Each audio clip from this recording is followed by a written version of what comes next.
आजकल की नस्ल हसास है, डिप्रेशन की तरफ चली जाती है। आप लोगों जैसी बिल्कुल नहीं है। मैं डिप्रेशन वगैरह पर यकीन नहीं रखती। ये सब सुस्ती के बहाने हैं।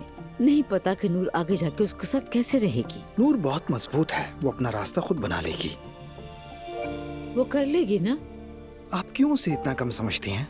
नहीं, मैं तो उसे कमजोर नहीं समझती, मगर वो खुद नहीं चाहती। मतलब वो खुद नहीं जानती थी कि वो क्या कर सकती है। असल में आप रूहान से नाराज हैं, लेकिन अगर रूहान ना होता तो शायद नूर को अपने अंदर की सलाहियतों का एहसास बहुत देर से होता। वो घर में आराम से बैठी रहती, मुझे कोई एतराज नहीं था। मेरी बच्ची बर्बाद हो गई है। मरीम साहबा, ऐसा मत कहें। किसी को भी घर पे नहीं बैठना चाहिए। नूर ज़हीन और बासलाहियत है, घर पे क्यों बैठे आखिर? यहाँ तक कि अब तो हर किसी को खुद को बेहतर बना लेना चाहिए। तुम ऐसा समझते हो? बिल्कुल। ये क्या है? नया मेहमान। आओ। बयास। खूबसूरत है, मगर यहाँ क्यों है?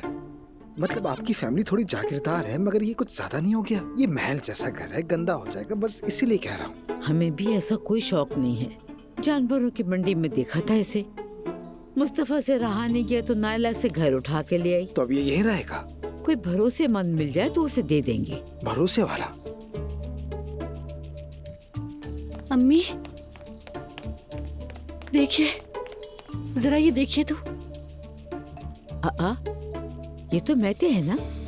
जी वो ही है। इसके साथ ये औरत कौन है? आम दोस्त नहीं लगती कोई। अई, अपनी माँ की उम्र की औरत के साथ बाहें डाले फिर रहा है। वैसे इतनी ज्यादा उम्र भी नहीं है, अट्रैक्टिव है।